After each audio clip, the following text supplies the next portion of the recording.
ওই লোককে নিয়ে আসেন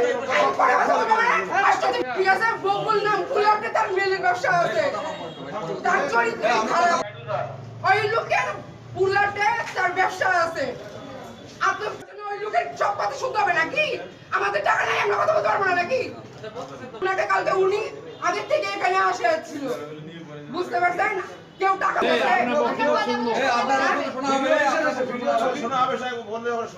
আপনি কি পার্লার চালাতেন? না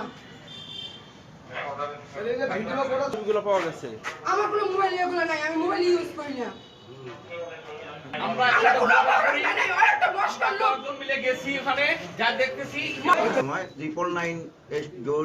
নাম্বার থেকে একটি ফোন আসে যে একজন ব্যবসায়ীকে কিডন্যাপ করা হয়েছে। এই তথ্য যাচাই বাছাই করার জন্য আমার মোবাইল টু অফিসার SI রেজওয়ানকে তাৎক্ষণিক নির্দেশনা প্রদান করি আমি, এবং এই ভিকটিমকে উদ্ধার করার জন্য আমার একাধিক অফিসার মাঠে দ্রুত নামে।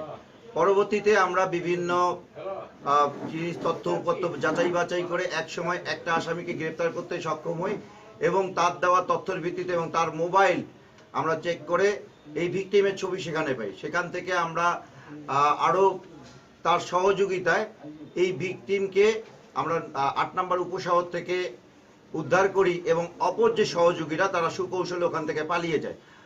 পরবর্তীতে এই ভিকটিমের লোকজন সহ আমার অফিসাররা বিভিন্ন জায়গায় অভিযান পরিচালনা করে আরও 2 জনকে গ্রেপ্তার করতে সক্ষম হয়, একজন মহিলা একজন পুরুষ, এবং তার কাছে বা তার এই ভিকটিম অপহরণকারীরা এই ভিকটিমকে ফেরত দেওয়ার উদ্দেশ্যে 2,20,000 টাকা দিয়েছিল। প্রথমে টাকা নিয়েছিল বিকাশে, পরবর্তীতে নগদ 2 লক্ষ টাকা নিয়েছিল। এই 2 লক্ষ টাকার মধ্যে আমরা 1,50,000 টাকা আসামি রাতুল শিমুল এর কাছ থেকে উদ্ধার করতে পেরেছি, এবং ভিকটিমের যে ছবি ওই যে মহিলা ছিল মহিলাকে দিয়ে যে ছবি তুলেছিল সেই ছবিগুলো তাদের মোবাইল থেকে আমরা উদ্ধার করতে সক্ষম হয়েছে, এবং পরবর্তীতে ভিকটিম আসামি সহ থানায় হাজির হয়ে একটা লিখিত এজাহার দিলে মামলা রুজু হয়। তদন্ত কার্যক্রম অব্যাহত রয়েছে। আমার অফিসাররা খুব সুন্দরভাবে একটি কাজ করেছে। এটা পুলিশ সুপার স্যার দিক নির্দেশনা এবং অতিরিক্ত পুলিশ সুপার সদর সার্কেল স্যার তাৎক্ষণিক আমাদেরকে বিভিন্ন দিক নির্দেশনার মাধ্যমে আমরা এই কাজে সফলতা পেয়েছি।